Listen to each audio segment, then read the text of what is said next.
Magandang umaga po sa bawat isa, mga kapatid. A blessed New Year to the Life Christian Church. Palakpakan po natin ang Panginoon sa mga has been faithful, and we are looking forward to many more blessings in the future. At tayo po ay last Thursday po, we were joined by Sister Janet. Kapatid po natin from Japan, kapatid niya ni Pastor Boyer. At nakauwi na po sila ng Japan. And now we are joined by our sister from Germany. International, no? From Germany, our sister, Sister Josie. Sister Josie, we can stand up with husband Pastor Andreas. Welcome po, welcome. Thank you for joining us. Si Sister Josie po ay kapatid ni Sister Maria Fer, Pastor Alfred. Ayan. Siya yung lagi ko kinukwento sa team. Kasama namin. Ito tayo ng kabatch niya. Ay, kami pala ang kabatch niya. Kaya welcome po, Sister Josie. Also, we have visitors. George Linta. George, asan si George? May mga kasama si Sister Aileen ng mga bata.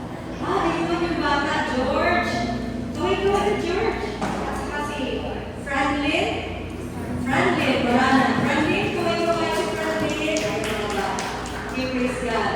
Kahit po mga bata, mga kapatid, magugulat tayo yung mga kabataan natin kayo professionals na sila. Kailan po ba? Kaya yung mga bata, napakalaga na dati po natin nakakapakinig sila ng Word of God. Hallelujah.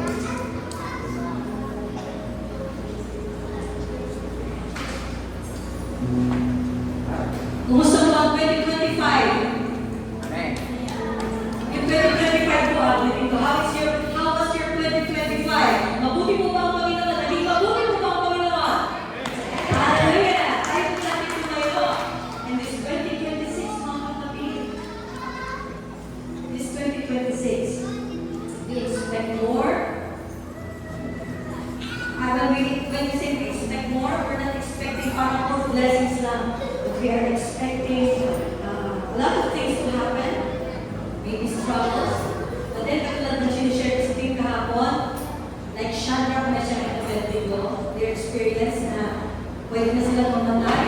But then, their profession of their faith, kaya kami iligtas ng Panginoon sa kanilang pahamakan.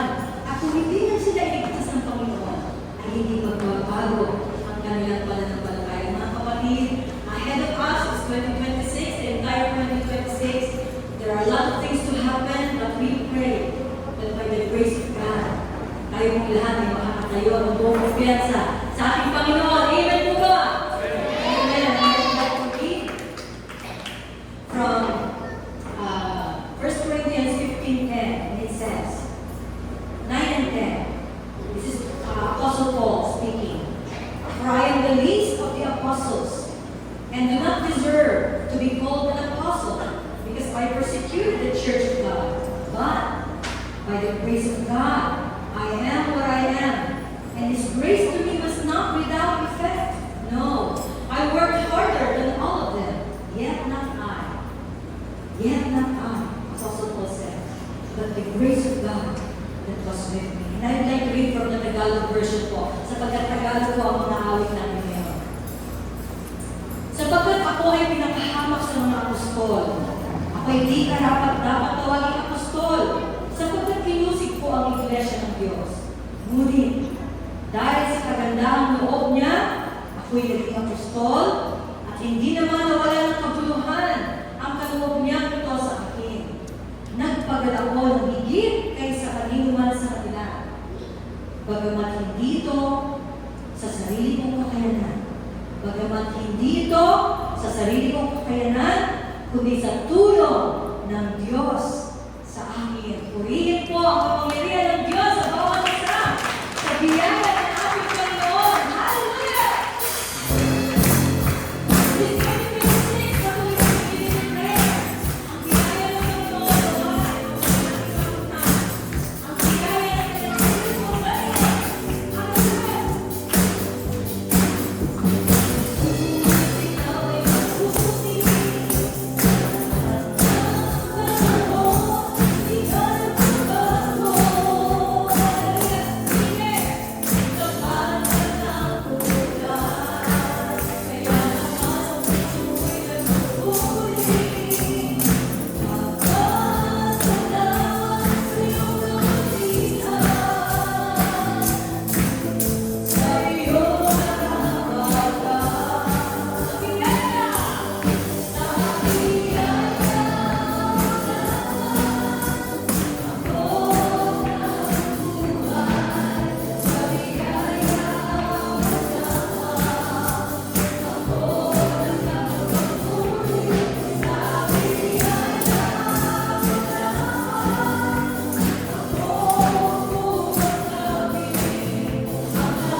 able to stand with confidence, why we are able to battle or to be victorious, to emerge victorious sa lahat po ng struggles ng ating buhay.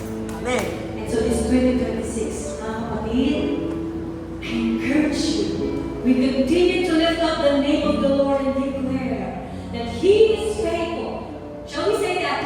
God is faithful! God is faithful! God is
Lubos ang aming pasasalamat, ang pagpupuri.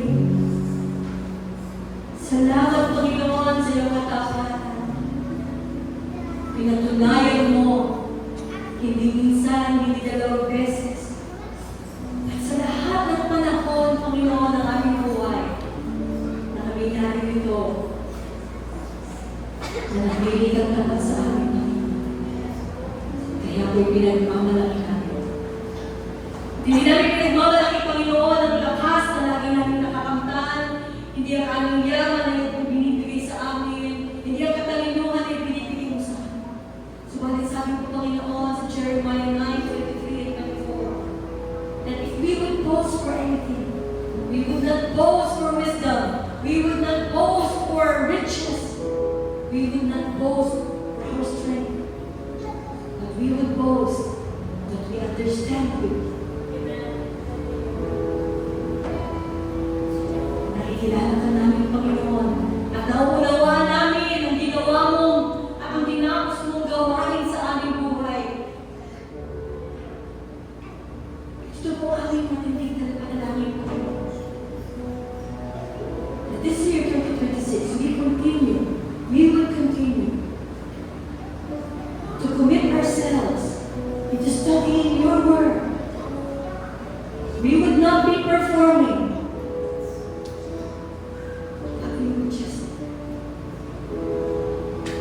We pray that you give us that desire in our hearts to really know you, to understand your work in us, Lord. Your finished work, Lord Jesus, in us. And that power that you have given us through the finished work that you have done.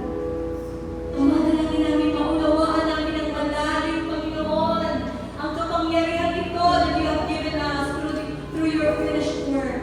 Bakit kami ay nakakatayo na matagumpay sa buhay na ito? Why we are more than victorious, Panginoon, sa pamamagitan ng kapangyarihan ng iyong anak na si Jesus, Panginoon, at ang kanyang tinapos na gawain sa amin. So this is our prayer, that we truly understand that finished work of your Son Jesus, and the power that this gives us to overcome every trial, every temptation, every struggle in this life. Lord, we praise you, for you have been victorious in this life. And it's not because of us. Katulad na sinabi ni Pablo, yet not I, but the grace of God that is with me. Hallelujah, hallelujah, hallelujah. Ama, maraming salamat sa iyong biyaya. Salamat po, Panginoon, at sa aming pagpupo. This entire 2026, every time we sit down and listen to your words, may we be able to understand and appreciate the grace that you have given us and the power, this abundant life that you have given us. Hallelujah. We declare your faithfulness. We praise you and we glorify your name. We pray for your messenger that as he opens another chapter of this life in Truth and Life Christian Church, another series, that you will teach us, Lord God, your spiritual blessings for us. May this flow to us abundantly, the spiritual blessings that we earnestly desire, Father.